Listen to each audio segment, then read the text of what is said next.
I get it. You've probably spent hours scrolling through endless listings, trying to figure out if a metalworking machine is worth the price tag or if you'll end up with a box of disappointment. The fear of throwing good money down the drain on something that looks impressive on paper but falls flat in the shop is real. Link is in the description if you want to check the product details on Amazon.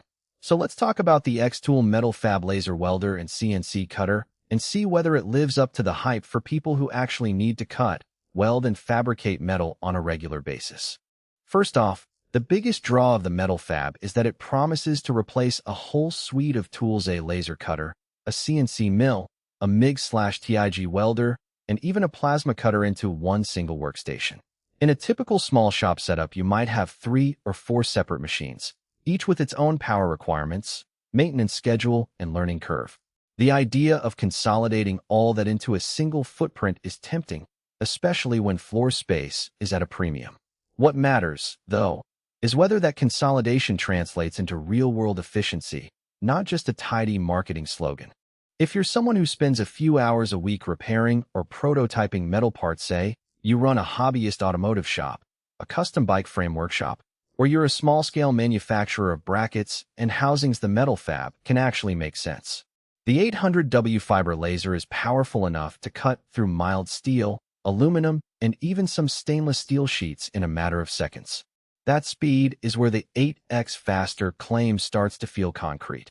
I've watched a fellow maker slice a 1mm steel plate in under a minute, a task that would normally take a MIG welder an entire session to finish. For that kind of day-to-day metal fabrication, shaving off half an hour per part adds up quickly. On the flip side, if you only need to do occasional spot welds or light cutting on thin sheet metal, you'll probably find the initial investment hard to justify. The machine is priced in the upper range for hobbyist gear, and its size means you'll need a dedicated spot in your workshop. People who already have a reliable MIG/TIG setup and only need occasional laser cuts may be better off buying a dedicated laser cutter that costs less and takes up less space. In short, the MetalFab shines when you need a versatile, high-throughput solution, but it can feel overkill for occasional tinkering. One practical strength that shows up right away is the automation workflow. The unit comes with software that lets you import a CAD file, set nesting parameters, and then let the machine do the rest. For a job that involves cutting dozens of identical brackets, you can queue the whole batch, walk away, and come back to a stack of perfectly cut pieces. That level of hands-off operation reduces the chance of human error, no more misaligned cuts, because you were distracted or rushed. In my experience, shops that have adopted the automated nesting report a noticeable drop in material waste, which is a direct line to cost savings. However, that same reliance on software can be a weak point for users who aren't comfortable with digital workflow. The interface, while polished, expects you to understand nesting strategies and laser parameters. If you're used to manually setting a MIG torch and just feel the right speed, there's a learning curve.